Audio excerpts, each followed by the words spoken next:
Hello everyone, welcome to competition career point. मैं आज आप लोगों के लिए छाया मत छूना कविता से संबंधित 100 प्लस एमसीक्यू यानी महत्वपूर्ण प्रश्नों को आज हम लोग अभ्यास करने वाले हैं, जो एमपी टेट वर्ग 2 के अंतर्गत पूछे जाएंगे। जो लोग तैयारी कर रहे हैं एमपी टेट वर्ग 2 के लिए हिंदी मेंस पेपर का, तो 51 रचनाएं में से 50 रचनाएं कंप्लीट हो चुकी है और लगभग लगभग 500 प्लस 500 प्लस ऐसे इंटरेस्टेड कैंडिडेट हैं जो कि रचनाएं बिल्कुल खरीद रहे हैं, परचेस कर रहे हैं, जो इंटरेस्टेड हैं, क्योंकि इस प्रकार कंटेंट आपको कहीं और ही मिल सकता है। क्योंकि मैंने जो भी कंटेंट प्रोवाइड करता हूँ, मैंने सारे का निचोड़ प्रश्न होते हैं। तो 500 प्लस कैंडिडेट जो कि परचेस कर चुके हैं और लगभग लगभग 1000 होने वाला है। तो जो लोग भी इंटरेस्टेड हैं वो परचेस कीजिए या यूट्यूब पर पूरा देख के ही खरीदिए। अदरवाइज ये नहीं करना होगा कि सर ये कैसा कंटेंट दे दिए बाद में। जो इंटरेस्टेड है वही खरीदिए। और ये सब सारे व्हाट्सएप में पीडीएफ फॉर्म मिल रहे हैं और सभी लोगों ने इन्हें बहुत अप्रिशिएट किया है कि सर बहुत अच्छा कंटेंट है, और भी ऐसा कंटेंट और भी बनाइए सर, कोशिश कीजिए। तो मैं कोशिश कर रहा हूँ कि और भी कंटेंट आप लोग को बिल्कुल इस प्रकार का ही कंटेंट प्रोवाइड किया जाए जाके, ताकि आपको एग्जाम में कोई भी प्रश्न छूटे नहीं। तो जो भी पीडीएफ चाहते हैं तो व्हाट्सअप नंबर है 7004501486। ये व्हाट्सअप नंबर, आप इस पर कांटेक्ट कीजिए, इन्फॉर्मेशन प्राप्त कीजिए, पीडीएफ प्राप्त कीजिए जो कि पेड पीडीएफ है। और चार्ज रखा गया है 180 रुपया, जो कि 51 रचनाएं में से 50 रचनाएं कंप्लीट हो गई है। उसका प्राइस 180 रुपये रहेगा। जो भी इंटरेस्टेड है वो परचेस कर सकते हैं या डिस्क्रिप्शन बॉक्स चेक कीजिए, वहाँ पर सारे के सारे मेंशन किए हुए मिलेंगे। शुरुआत करते हैं हम लोग। छाया मत छूना पाठ किसी विधा की रचना है तो कविता हो जाएगा। प्रश्न संख्या 2, छाया मत छूना शीर्षक कविता किसकी है तो गिरजा कुमार माथुर जी का है। नेक्स्ट प्रश्न है, छाया मत छूना कविता के माध्यम से कवि ने जीवन में किसकी उपस्थिति को दर्शाया है। तो यहाँ पर दिखाया गया है सुख तथा दुख दोनों की दिखाया गया है।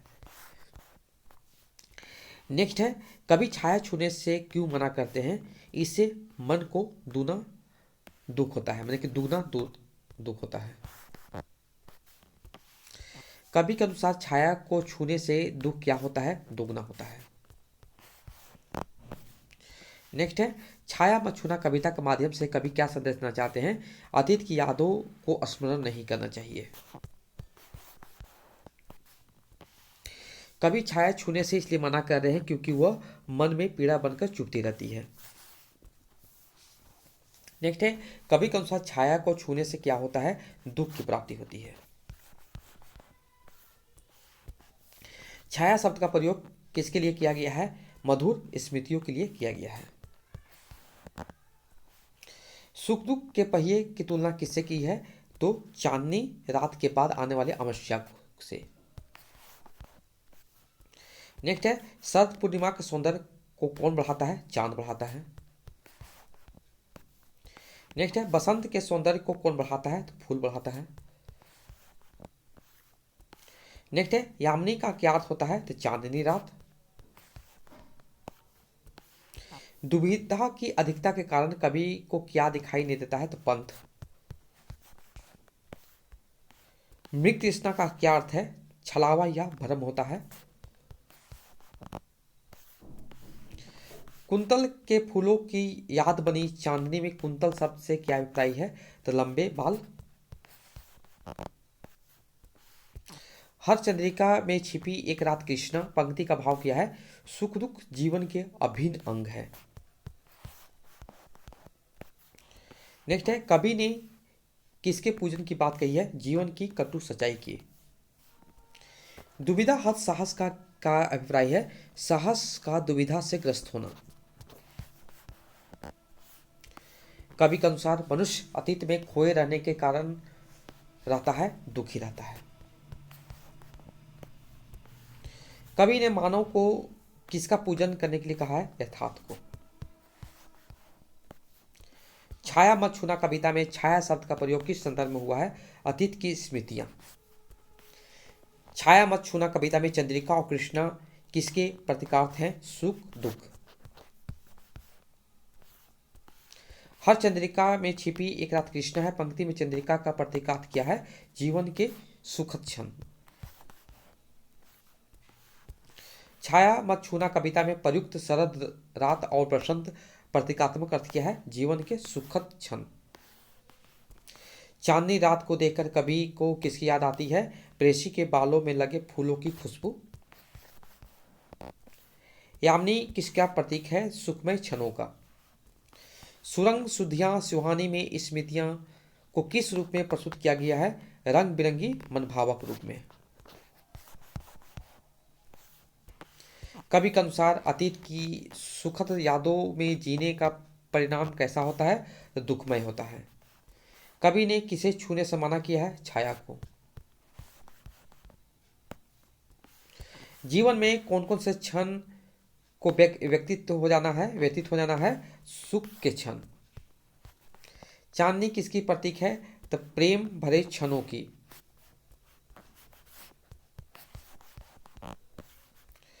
नेक्स्ट है जीवन में सुरंग सुधियां सुहानी इस पंक्ति में निहित अलंकार है, अनुप्रास अलंकार है।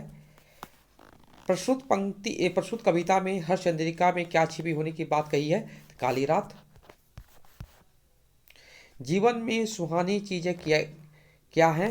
तो सुरंग सुधियां। छवियों का चित्रगंध किस प्रकार की है? मनभावनी। कवि ने मृग तृष्णा किसे कहा? तो प्रभुता को कहा गया है। यथार्थ कठिन क्या है? जीवन की कड़वी सच्चाई। प्रस्तुत कविता में किसका वर्णन करने की बात कही है? भविष्य का। पथ ना दिखने पर साहस कैसा होता है? दुविधा हत होता है। माथुर जी किस सप्तक के कवि थे? तो प्रथम सप्तक के कवि थे। माथुर जी की पत्नी शकुंतला माथुर किस सप्तक की कवित्री रही थी? द्वितीय सप्तक की। हम होंगे कामयाब एक दिन प्रमुख गीत के गीतकार कौन है? गिरिजा कुमार माथुर। गिरिजा कुमार माथुर का जन्म कब और कहाँ हुआ था? 1918 गुना मध्य प्रदेश में होता है, एमपी में। और सॉरी, यहाँ पर जन्म नहीं होगा, मृत्यु होगा। मृत्यु कब हुआ था? 1994 ईस्वी।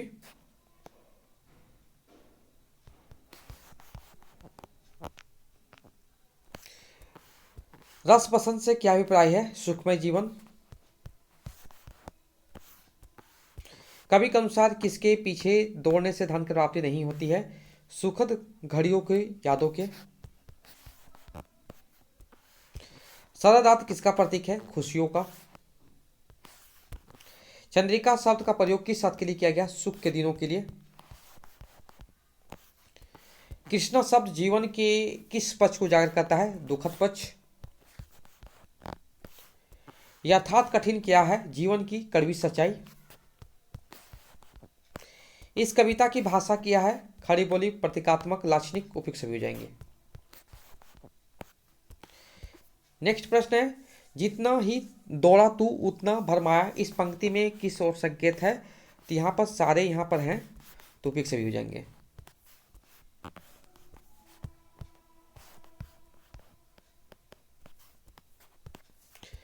कवि ने मृग तृष्णा का प्रयोग किसके लिए किया गया है?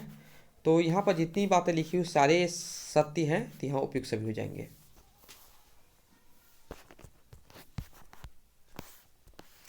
निम्नलिखित में से पंक्ति में रूपक अलंकार है तो विकल्प डी होंगे। छवियों की सी चित्रगंध फैली मनभावनी। भूली सी एक छुअन का मन कैसा असर पड़ता है? मन दुखी हो जाता है। कभी अपने जीवन में क्या पाने के लिए निरंतर दौड़ता रहा है? तो उपयुक्त सभी। लोकप्रियता, मान प्रतिष्ठा, अपार संपत्ति, उपयुक्त सभी हो जाएंगे। कवि के अनुसार जो सुख जीवन में प्राप्त ना हो सका उसे भूलकर करना चाहिए भविष्य का वर्णन। शरद रात आने पर चांद ना खिलने से किस भाव का व्यक्ति हुई है? निराशा के भाव के। कवि के अनुसार वास्तविक खुशी और सफलता किस प्रकार की जा सकती है? यथार्थ पूजन द्वारा। छाया छूने का प्रतीकार्थ समझाइए। स्मृतियों को ताजा करना। भविष्य वर्णन से कवि क्या तात्पर्य है? आगे बढ़कर भविष्य का वर्णन करना चाहिए, अपने लक्ष्य को प्राप्त करने के लिए आगे बढ़ना, भविष्य में आने वाली बाधाओं को दूर करने के लिए तत्पर रहना। उपयुक्त सभी जाएंगे यहाँ पर। चित्रगंध से कवि का क्या आशय है? मधुर यादों के साथ उसके के आसपास फैली गंध। कवि के जीवन सुरंग सुधियां क्या है? तो प्रिया मिलन की सुनहरी यादें और खुशनुमा यादें। छाया मत छूना कविता में कौन सा गुण है? प्रसाद गुण है। कवि कविता में किनके पीछे भागना व्यर्थ बता रहे हैं? इन सभी, यश, वैभव, पूंजी, सभी। कवि क्या छूने के लिए मना कर रहे हैं? पुरानी यादें। सुरंग का क्या अर्थ है? तो रंग बिरंगी। नेक्स्ट है, उचित अवसर पर ना मिलने के बाद मिलने वाली खुशी कैसी प्रतीत होती है? व्यर्थ। कविता में छाया का क्या अर्थ क्या है? पुरानी मीठी यादें। किसे याद करके कवि के मन में मनभावन चित्र उभरते हैं? रंग बिरंगी यादों को। हर सुख में क्या छिपा रहता है? दुख। कवि जीवन में क्या पाने के लिए दौड़ता है? यश। जब मनुष्य का मन दुविधाओं में भर जाता है तो क्या होता है? तब उसे कोई रास्ता नहीं सूझता है। रंग बसंत जीवन के किन दिनों का प्रतीक है? सुहाने। बसंत के समय फूल ना खिलने का क्या आशय है? उचित अवसर का लाभ ना मिलना। दुख है न चांद खिला शरत रात के आने पर जाने पंक्तियों में निम्नलिखित किस लोकोक्ति का अर्थ निहित है? का वर्षा जब कृषि सुखानी। कवि कवि ने किन यादों में जीने से मना किया है? पुरानी मीठी यादों में। यश है या न वैभव, मान है न सरमाए, या सरमाया का क्या अर्थ होता है? पूंजी। कृष्ण शब्द के माध्यम से कवि किसको संकेत किया है? दुख रूपी रात की ओर। प्रभुता शरण बिंब से क्या अभिप्राय है? साहस होते हुए भी दुविधाग्रस्त। प्रस्तुत कविता में हर चंद्रिका में क्या छिपी होने की बात कही है? काली रात। भरमाया शब्द का क्या अर्थ है? भटका हुआ। पूज्य कठिन यथार्थ क्या है? चुनौती स्वीकार करना। माथुर जी किस मिजाज के कवि माने जाते थे? रोमानी। गिरजा कुमार माथुर प्रारंभिक शिक्षा कहाँ हुई थी? झांसी उत्तर प्रदेश में। नेक्स्ट प्रश्न है, गिरजा कुमार माथुर ने किस विषय में एमए किया था? अंग्रेजी। गिरजा कुमार माथुर ने एमए अंग्रेजी एलएलबी की उपाधि कहाँ से प्राप्त की थी? लखनऊ से। माथुर ने किन संस्थाओं से जुड़कर कार्य किया था? आकाशवाणी तथा दूरदर्शन से। गिरजा कुमार माथुर के नाश और निर्माण धूप के धान, शिलापंख, चमकीले तथा भीतरी नदी की यात्रा किस प्रकार की रचना है? काव्य संग्रह। जन्म कैद माथुर जी की किस विधा की रचना है? नाटक। नई कविता, सीमाएं और संभावनाएं माथुर की किस प्रकार की रचनाएं हैं? आलोचनात्मक। गिरजा कुमार माथुर ने प्रारंभ में किस भाषा में कविता लिखना शुरू किया था? ब्रज भाषा। गिरजा कुमार माथुर का प्रथम काव्य संग्रह है मंजीरा, 1941 में प्रकाशन हुआ था। गिरजा कुमार माथुर को साहित्य अकादमी पुरस्कार कब सम्मानित किया गया था? 1991 ईस्वी। गिरजा कुमार माथुर को किस रचना के लिए साहित्य अकादमी पुरस्कार मिला था? मैं हूं वक्त के सामने। नई कविता के सर्वश्रेष्ठ रोमानी कवि माने जाते थे गिरजा कुमार माथुर। गिरजा कुमार माथुर का प्रथम काव्य संग्रह मंजीरा का प्रकाशित हुई थी 1941। प्रभुता का स्वर्णबिंब का क्या अर्थ है? बड़प्पन का एहसास। प्रसिद्ध गीत वी सेल ओवरकम में हिंदी अनुवाद हम होंगे कामयाब शीर्षक माथुर ने किया था। छाया मत छूना कविता के माध्यम से कवि यह कहना चाहता है कि जीवन में सुख दुख दोनों की उपस्थिति है। विगत के सुख को याद करके वर्तमान के दुख और गढ़ा करना तर्कसंगत नहीं है। कवि के शब्दों में इसे दुख दूना होता है।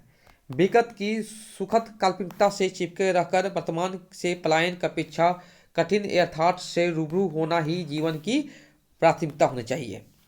कवि और भी बता रहे हैं, कविता अतीत की स्मृतियों को भूल भूल वर्तमान का सामना कर भविष्य का वर्णन करने का संदेश देती है। यह बताती है कि जीवन के सत्य को छोड़कर उसकी छायों में भ्रमित रहना जीवन की कठोर वास्तविकता से दूर रहना है। कवि ने रोमानी भावबोध की अभिव्यक्ति देखी जा सकती है। गिरिजा कुमार माथुर को वर्ष 1991 में काव्य संग्रह मैं वक्त के सामने के लिए साहित्य अकादमी पुरस्कार से सम्मानित किया गया था। इसी काव्य संग्रह के लिए 1993 ईस्वी में के बिरला फाउंडेशन द्वारा दिए जाने वाला प्रतिष्ठित व्यास सम्मान भी प्रदान किया गया था इनको। हिंदी अकादमी दिल्ली द्वारा उन्हें सलाका सम्मान से ही पुरस्कृत किया जा चुका है। ये थे आपको छाया मत छूना से 100+ MCQ आप देखिए, आपको बेहतरीन लगा होगा। इसी में सबका प्रश्न बन जाएंगे।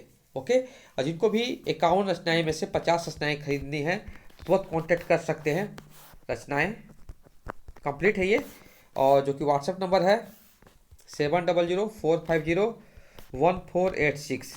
ये है व्हाट्सएप नंबर, इस पर आप परचेस कर सकते हैं। जो इंटरेस्टेड है पूरा वीडियो देख के ही PDF खरीदिए कि किस प्रकार कंटेंट है, उसी प्रकार खरीदिए, आप उसी तरह से खरीदिए, ताकि आपको कभी ये नहीं बोलना होगा कि सर कैसा कंटेंट दे दिए। पहले देखिए कंटेंट को, यूट्यूब पर देख लीजिए तभी परचेस कीजिए। अगर आपका यूट्यूब से हो जाए तो मत खरीदिए, अगर जिसके पास टाइम की कमी है तो PDF परचेस कर सकते हैं। ओके, और इसका प्राइस रखा गया 180 रुपये रखा गया है। ओके, तो जो भी इंटरेस्ट है परचेस कर सकते हैं। डिस्क्रिप्शन बॉक्स चेक कीजिए किस टॉपिक से कितना MCQ रहेंगे, सारे मेंशन रहेंगे। Okay, thank you so much for watching video.